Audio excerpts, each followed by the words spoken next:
નમસ્કાર, બપોરના 3 વાગી રહ્યા છે. આપ જોઈ રહ્યા છો TV9 સમાચારો સાથે હું છું માનસી સોની.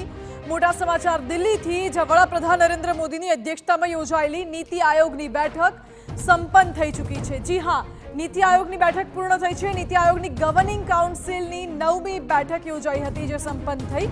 સીએમ ભૂપેન્દ્ર પટેલે ગુજરાતના વિકાસ અંગે નિવેદન આપ્યું છે. ગુજરાતે 2047નો ડાયનેમિક ડોક્યુમેન્ટ રોડમેપ તૈયાર કર્યો છે. વિકસિત ભારત 2047ના પીએમના સંકલ્પને સાકાર કરવા ગુજરાત પ્રતિબદ્ધ છે તેવું મુખ્યપ્રધાને કહ્યું. ગુજરાતને 2047 સુધી $3.5 ટ્રિલિયન ની અર્થવ્યવસ્થા બનાવવાની નેમ છે.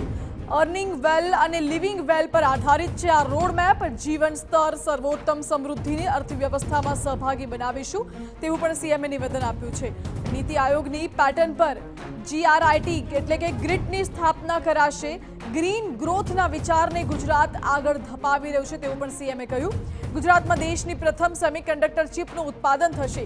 પ્રાકૃતિક ખેતી ઉત્પાદનો વૈશ્વિક નિકાસની માંગને અનુરૂપ બનાવ્યા છે. તો રાજ્યમાં 43 લાખથી વધુ ખેડૂતોને પ્રાકૃતિક ખેતીનું પ્રશિક્ષણ પણ અપાયું છે તેવું મુખ્યપ્રધાન ભૂપેન્દ્ર પટેલે કહ્યું છે.